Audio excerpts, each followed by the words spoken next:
Paano po tayo mag-sign in gamit ng ating DepEd Marikina account? Bakit po pinapagamit ang ating DepEd Marikina account? Kasi po, kapag hindi nyo po ito gamit, ay hindi po tayo makaka-join sa Google Classroom.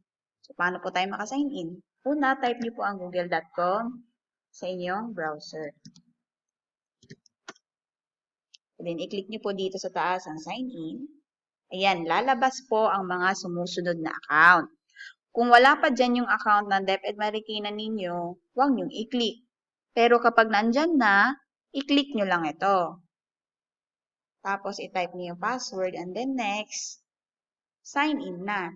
Hindi nyo lang siya mahalatang nag-sign in kasi ganito talaga yung lumalabas. So, to be sure na nag-sign in na kayo, click nyo tong siyam na maliliit na squares dito sa taas, and then yung account ninyo, click mo po yung account.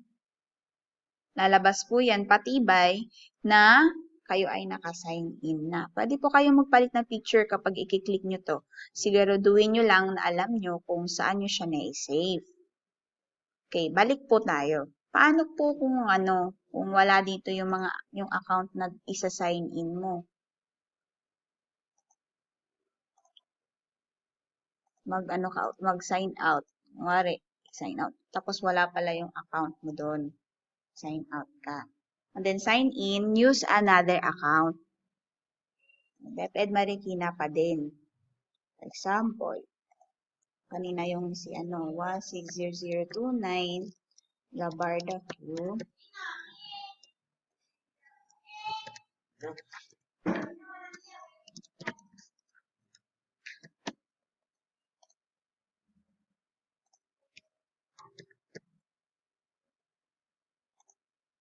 Then yung password.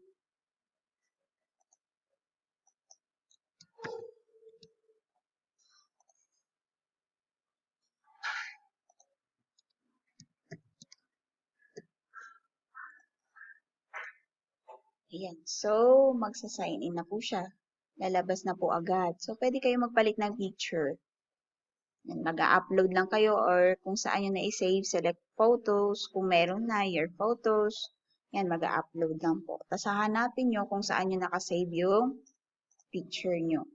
Tsaka nyo, i-click kagaya po dito. For example, ayan, open nyo lang siya. Magda-drag. Yan, lalabas po yan. Kayong bahala kung anong gusto ipakita ninyo. And then, set as profile photo.